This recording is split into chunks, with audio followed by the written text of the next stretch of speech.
আল্লাহ নামাজের জন্য ডাকে না। এই উম্মতকে এতটুকু ভালোবাসেন, এতটুকু ভালোবাসেন যে আল্লাহ কথা বলার জন্য ডাকেন, নামাজের জন্য ডাকেন না। এই জন্যই মনে হয় কিতাবালা লেখছে মুসাল্লি উনাজি রব্বা, নামাজি আল্লাহর সাথে কথা বলে। রাত্রটা যখন পার হয়ে যায়, সুবে সাদেক যখন হয়ে যায়, তো আল্লাহ চিৎকার দিয়ে মনে হয় বলতে থাকেন, রাতটা পার হয়ে গেল, তোর সাথে কথা হইল না, জলদি একটু উঠ না, একটু আয় না, তোর সাথে একটু কথা বলি না।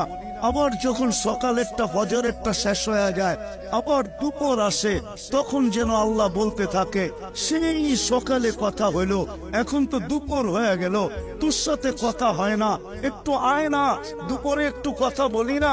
দুপুর যখন গণায় আসর বিকাল হয়, তো আল্লাহ আবার ডাকে, সেই দুপুরে কথা হইল, এখন তো বিকাল হয়ে গেল, আয় না, তোর সাথে একটু কথা বলি।